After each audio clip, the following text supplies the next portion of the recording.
tonight's homework, sequence 4, this is the practice test already.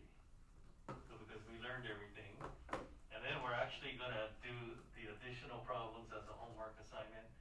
So the test is not until next week, Friday. We've got a holiday on Monday. That's good. All right, we're nearing the end of this course already. All right, we're just going to do a review. Now, this was a problem on the past 20 years test, but I'm not going to put it on anymore, I think, or at least for this year. Right? An explicit formula for the pentagonal numbers.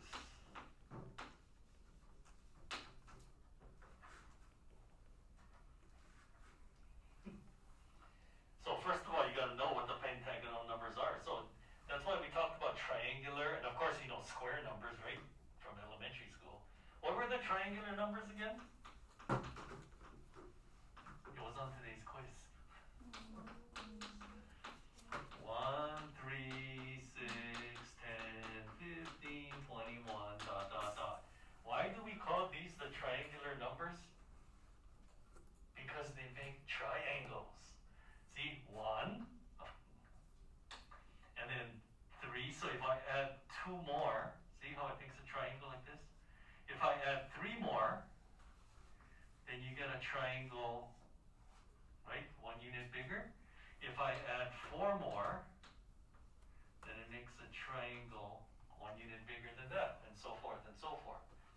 And of course you guys know the square numbers, right? What are the square numbers? 1 squared, 2 squared, 3 squared, 4 squared, 5 squared, 6 squared, and so forth. And why do we call these the square numbers? Because they make squares. So you start with 1. If I add 3 dots to that, see how it makes a square of unit 1? Unit, the side of which is 1. And then if you add 5 more, 1, 2, 3, 4, 5, then you get a square whose length of the side is 2. And then if you add 7 more, 1, 2, 3, 4, 5, 6, 7, then the square gets 1 unit bigger, and so forth and so forth. So you follow that pattern, and now you got the pentagonal numbers.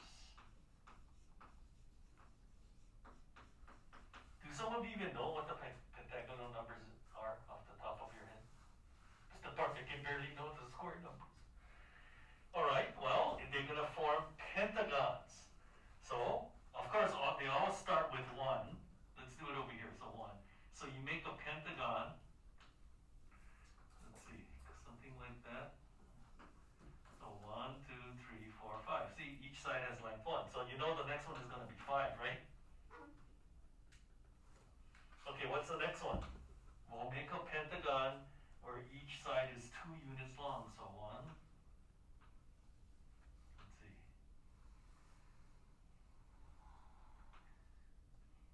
I'm trying to make it better than this. Okay, so here. So, dunk, dunk, dunk, dunk, dunk. So each side has a length of 2. So how many more dots did I have to add? 1, 2, 3, 4, 5. I added 7 dots. So what's the next pentagonal number? 12. And then I think after that you can figure out the pattern, right? What's the next one going to be? I heard 22. How do you know that? Why would you say that? Because look, you add 4, you add 7, so the next one would be add 10, right? And then if you really don't know, then there.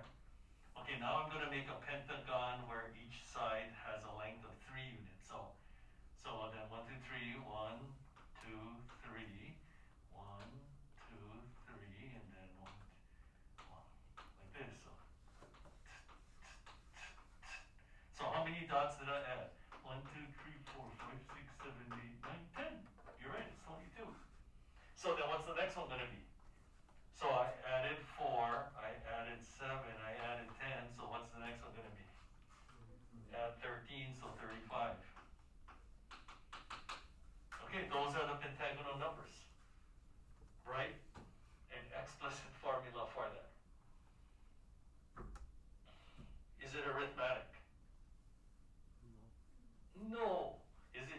answer?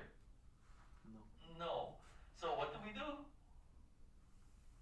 Can anybody like break it down and write the formula? Anybody? It's pretty hard. So what do we do? What did I teach you?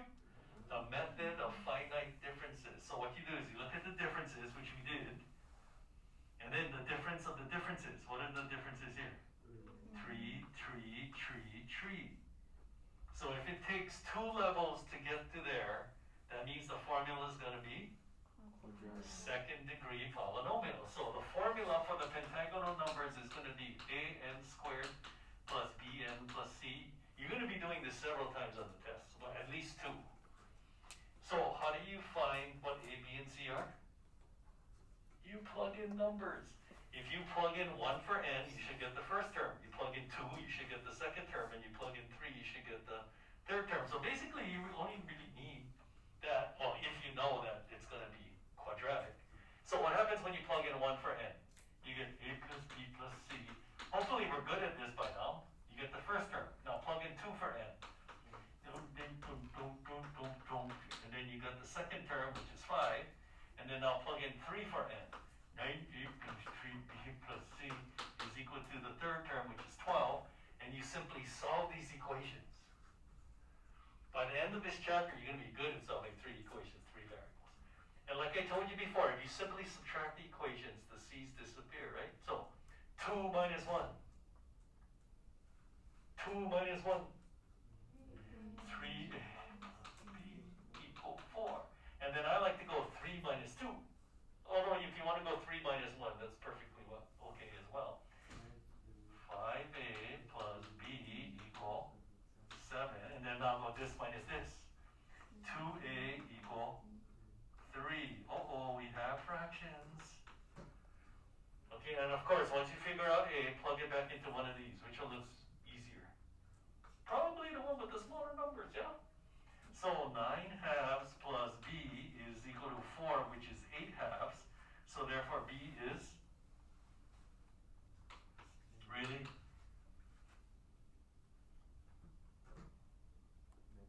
negative half. And then once you get these two, plug it back into one of these to get c. I think this top one is the easiest one. So 3 halves plus mine plus negative half is 1. 1 plus what equals 1? C is 0. So that means the explicit formula for the pentagonal numbers, how come we didn't write it down? Okay, so triangular numbers, what's the explicit formula? N times n plus 1 over 2. I hope you guys got that. What's the explicit formula for the square numbers? N squared, right? The square numbers. And then now, the pentagonal numbers, what did we just figure out? Where is it? Oh, right there. 3 halves n squared minus 1 half n plus 0. Okay, this was a problem on the test just last year as well. And then, based on these results, can you infer? You guys know what infer means? You look at the pattern. Can you infer what the formula would be for the, what's after pentagonal? The hexagonal numbers, without actually doing it.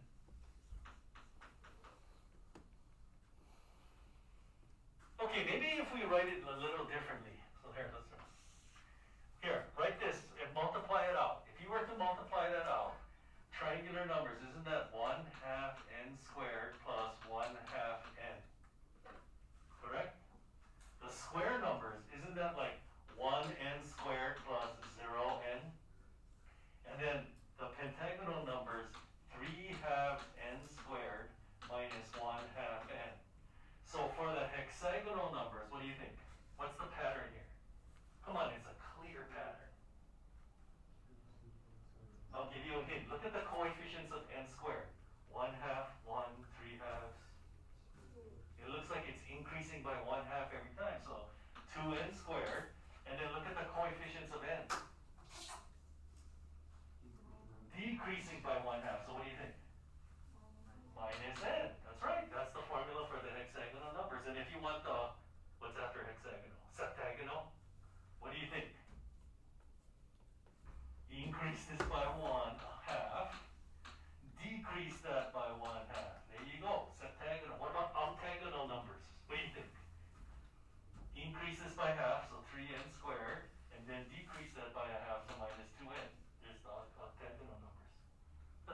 nice pattern, isn't it? Yeah, this is pretty neat. Okay, and then another thing that you're gonna, okay, so now that we got the pentagonal numbers, I'm gonna erase this. Now this was on last night's homework. I don't know if you guys did last night's homework, but then you're gonna have to write a recursive formula. So this is how it's gonna be on the test. Here are the pentagonal numbers. Fill in this recursive formula. A1 equals the first term. To get any term in the sequence, what do you have to add to the previous term? So you gotta fill in the box. That's what you're gonna do on the test. Because we don't have another quiz. So what did I tell you to do yesterday? Here, do this. A2 equal A1 plus what? A3 equal A2 plus what? A4 equal, just do this. Anytime you see this problem, just do this. Yeah, but every year there's a problem because people have problems subtracting and things like that. So what do I have to add to the first term to get the second term? Really? Look at these numbers here, 4. What do I have to add to the second term to get the third term? What do I have to add to this to get that? What do I have to add to this to get that? Yeah, we did one like it yesterday, but that one was easy, right? This one's a little bit tougher. Now look at these numbers. Is there like a pattern to that? You have to write that pattern in the box. That's what you need to do. So, is this arithmetic? Yeah, you hope and pray it's arithmetic because that makes it a lot easier. So what? What's the common difference? What do I have to keep adding every time? 3, so you write 3n, and then you adjust. Okay, do you guys remember what to do? Huh? How do you get +1? No. Have you forgotten what we did yesterday? Apparently. Look, when you have a recursive formula, you start by plugging in 2, not 1. Remember, yesterday you said, oh yeah, you understood it, but then now, all hell is breaking loose. Look, if this is 2, if you plug in 2, you want to get 4. So if I plug in 2 here, what is 3 times 2? 6. What do I have to do to 6 to get 4? You got a -2. And then if you plug in 3, you want to get 7. Does that work? Plug in 3, you get 7? Yeah. If you plug in 4, you want to get 10. That's your explicit formula. And like I told you yesterday, if you plug in 1, that's a -4 error because a recursive sequence starts with 2 because the first term is already given. That's a 4-point error now. Okay, so hopefully this is the second time we saw it. Anyway, there are 2 problems on last night's homework with this, so I can only conclude one thing. I'm not going to say. All right, we are done today. There's 8 minutes left. What are you going to do? In fact, look, the next time I see you is on Tuesday. We have extended, but your assignment is additional problems. We're not going to learn anything. What are we going to do? Play games for 70 minutes? I don't think so. We're going to do something. Maybe we're going to start watching fractals. Because that's going to be in the next chapter. What?